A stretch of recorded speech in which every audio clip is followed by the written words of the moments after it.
Charleston White is one of my favorite people that I follow on the internet. For those who don't know him, White is a social media influencer. He decided to change his life and become useful to society after spending several years in prison on the charge of murder. What made him famous was his ability to call out criminals, including rappers, whenever he saw something wrong. He's one person who has dedicated his life to changing the black community. I should say he hates most rappers because of the messages they put out in their songs. Charleston White has labeled several artists as fake because they sing garbage that they don't even do themselves, but unfortunately the kids in the communities end up listening to that garbage. What are the results?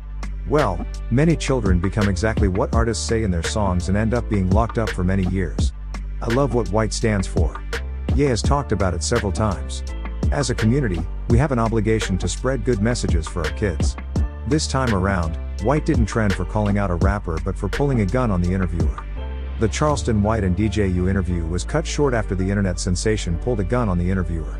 White sat down for a conversation with DJU, where he spoke about lending financial help to the mother of the late rapper FBG Duck, who was shot and killed. Charleston White helped me, okay? I'm gonna put that out there. The man helped me to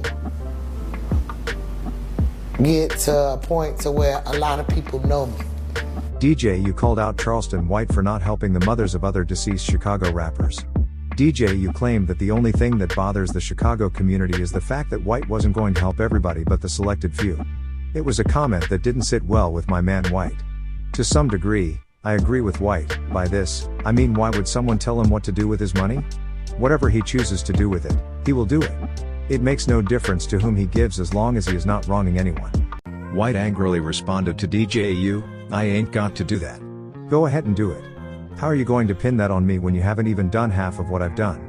How can you tell me what to do with my heart when you don't even have it in you to do it?" From what I've learned, King Von was a murderer. My mama had 2 sons locked up for murder, and my mama let everybody know she was not in agreement with what her sons did. So you can't make me care about King Von mama. I don't care about his mom. DJU's point was that FBG Duck and King Von had beef prior to their deaths, so Charleston White supporting Duck's mother could be seen as a slight against Von. But I understand why White never wanted to help Von's family because he disliked the man. In fact, White don't even mind dismembering dead people.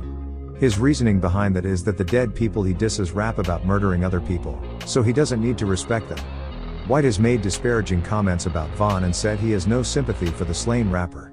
As the conversation with DJU progressed, Charleston White became more and more angry until he couldn't take it anymore, so he reached for his gun to make his point clear. It's like words alone were doing no good, so he wanted DJU to understand him very well so that next time he doesn't ask useless questions. While holding his gun, White said quite a lot of offensive things that I won't be able to say here because of YouTube guidelines. But as you can see in the video, White got up from the sofa, retrieved his pistol, and held it in his hand. DJU and members of his film crew also stood up and urged him to put the gun down, but White refused to back down and cocked his pistol while threatening the group. DJU and one of his associates stormed out of the room, while another member of his crew attempted to calm White down. The argument continued until the video eventually cut out. Like I said earlier, I like Charleston White and what he stands for. Do I support him for pulling a gun on DJU? No. I believe there was no need for him to do so. He was never threatened. You don't have to use weapons to make a point. A man who has dedicated his life to changing the black community doesn't need to point a gun at someone for no apparent reason or simply because they have offended him. It was an interview, and I'm sure he knows how interviews get heated up sometimes. Thank you so much for watching. Let me know what you think about this video.